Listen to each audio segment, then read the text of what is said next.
para naman doon sa tatanggap pa lang ng kanilang mga payouts or nakatanggap na before pero nagkaroon ng problema sa kanilang next payout dahil hindi ito pumasok sa kanilang mga PayPals at mga bank accounts, well, sundin nyo lang yung mga steps na ibibigay ko sa video ito kasi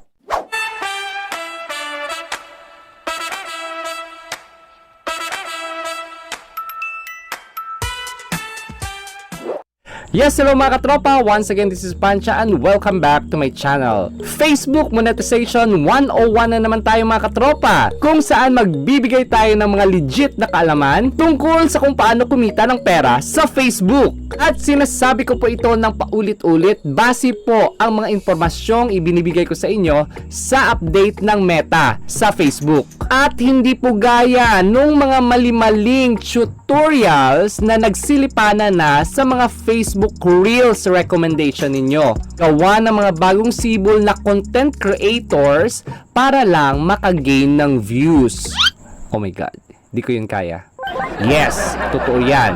At para sa Facebook Monetization 101 natin sa araw na ito, ay tatalakayin naman natin ang tungkol sa inyong mga payout issues at iba pang related na mga problema kaya manatiling nakatutok. Congratulations nga pala doon sa mga content creators na kumita na sa Facebook gamit yung kanilang mga pages at mga profiles na naka-professional mode. Totoo talaga ang kasabihan na kapag ikay may sipag at tiyaga, may nilaga. At para naman doon sa tatanggap pa lang ng kanilang mga payouts or nakatanggap na before pero nagkaroon ng problema sa kanilang next payout dahil hindi ito pumasok sa kanilang mga PayPals at mga bank accounts, well, sundin nyo lang yung mga steps na ibibigay ko sa video ito kasi tatalakayin natin ang mga sumusunod na mga payout issues. Una ay tatalakayin natin ang missing payments. Pangalawa naman ang rejected payouts. At tatalakayin din natin yung mga payouts na naka-placed on hold. So wag nating patagalin pa at dumako na tayo sa unang payment issue.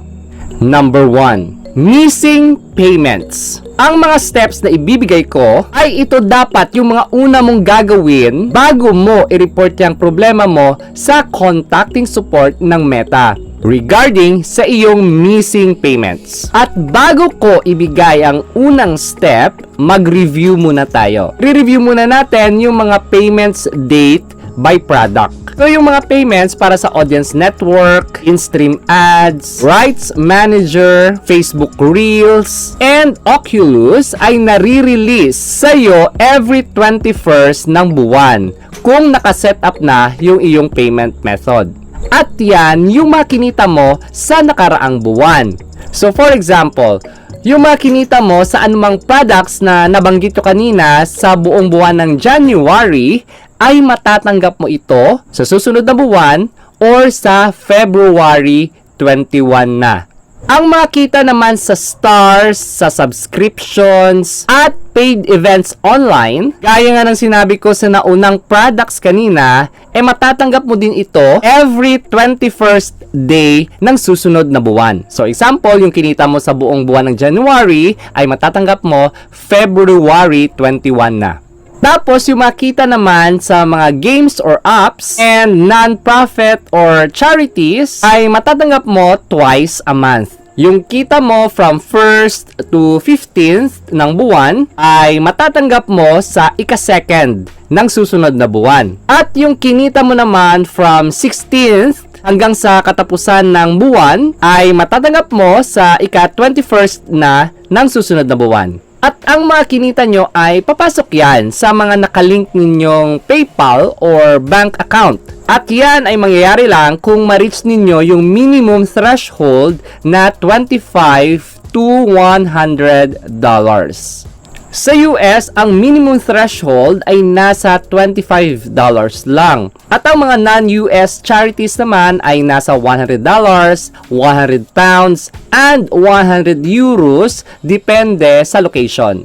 So, kung after 3 days from the scheduled payout dates na na-mention ko at hindi mo pa rin nare-receive yung payouts mo, huwag ka munang mag-report directly sa contacting support ng Meta.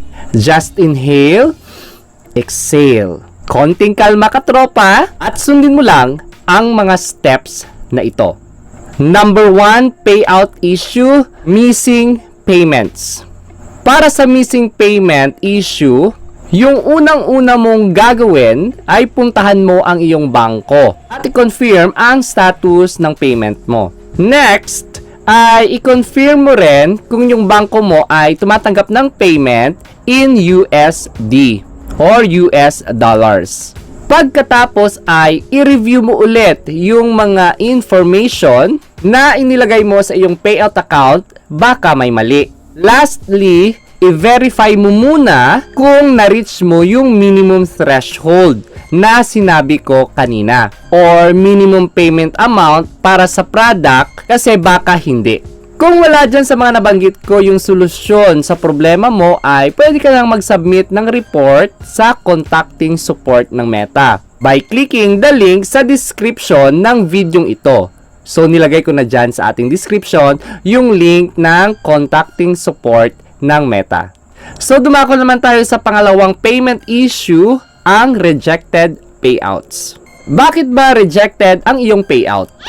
Rejected ka na nga niya, rejected pa yung payout mo. Kung rejected yung payout mo, dahil ito siguro sa mga sumusunod.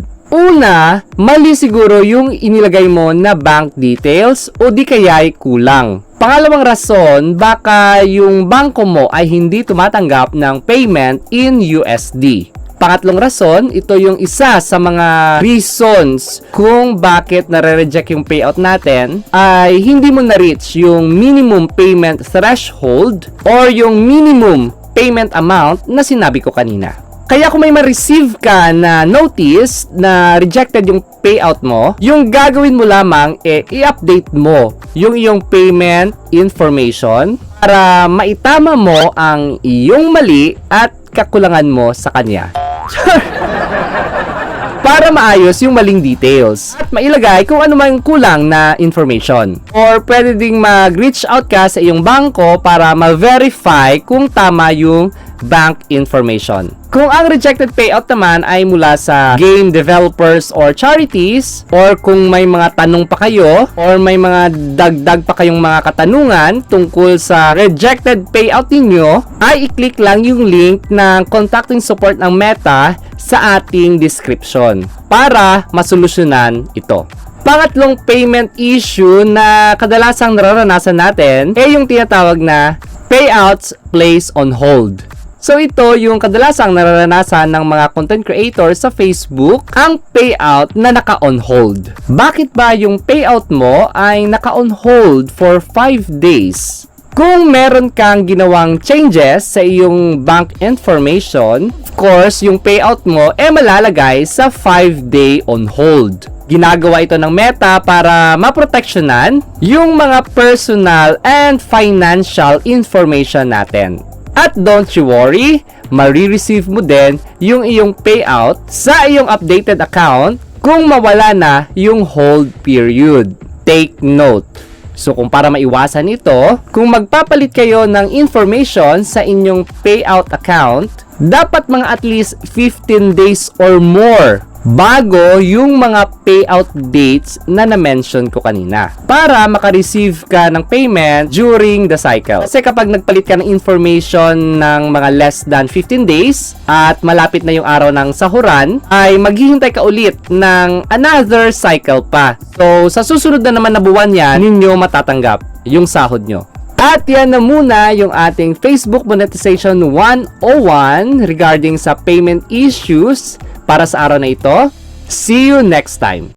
And that's all for today mga katropas. Thank you so much for supporting Fantastic Channel, ang channel na nag-upload ng mga tutorial videos tungkol sa YouTube and Facebook monetization, affiliate marketing, travel vlogs, at nagbibigay ng mga basic tips kung paano ninyo mapaunlad o mapalago ang inyong small business online. Bye-bye!